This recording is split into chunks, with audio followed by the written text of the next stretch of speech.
এবার চোখের বদলে চোখ তুলল হিজবুল্লাহ।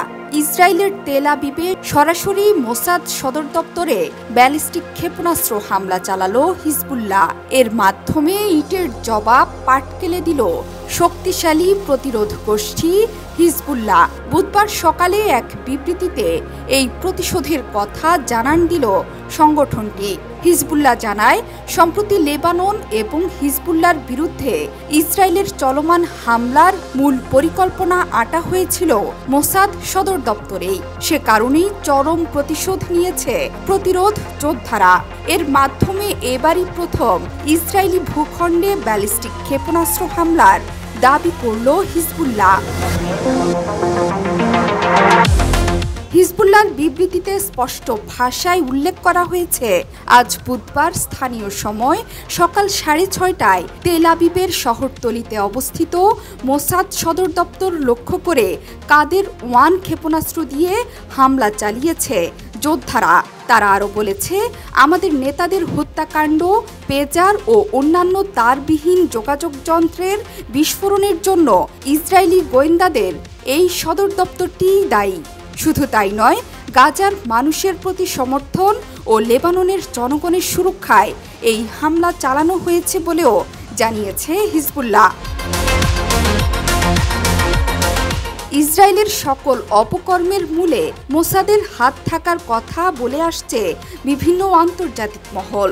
বিদেশে গুপ্ত হত্যা, হামলাসহ হেন অপকর্ম নেই যা মোসাদের দ্বারা হয় না। কয়েকদিন আগে লেবানন জুড়ে যোগাযোগ যন্ত্রাংশের মাধ্যমে বিস্ফোরক দিয়ে হামলার নেপথ্যেও মোসাদ ছিল বলে অভিযোগ হিজবুল্লাহর। এবার সেই মোসাদের সদর দপ্তরে হামলা করেই দারুণ এক প্রতিশোধ নিল হিজবুল্লাহ। গেল রোববার থেকে ইসরায়েলে একের পর এক রকেট হামলা চালাচ্ছে হিজবুল্লাহ। সেদিন ফাদি 1 এবং ফাদি 2 দিয়ে দেশটির 2টি সেনা বিমান ঘাঁটি এবং জনবসতি লক্ষ্য করে হামলা চালায় সংগঠনটি। পাশাপাশি মঙ্গলবারও দেশটির অস্ত্রাগার লক্ষ্য করে হামলা চালিয়েছে হিজবুল্লাহ। ছুড়েছে অন্তত 50টি রকেট।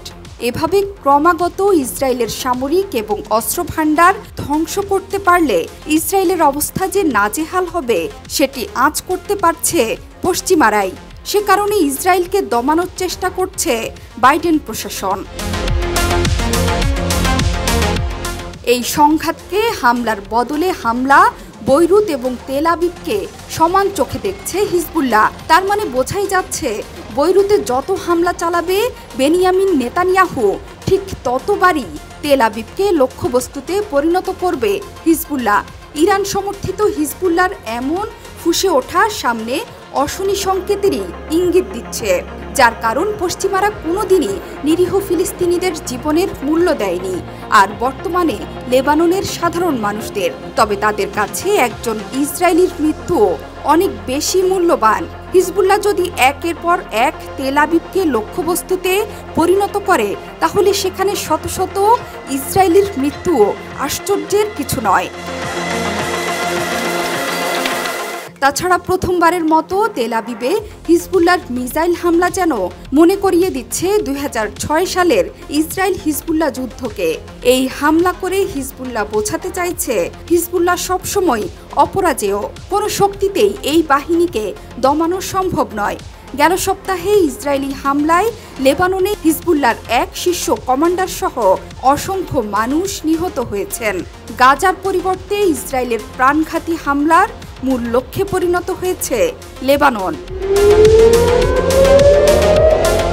জোহরা চৌধুরী সেতু, ৭১।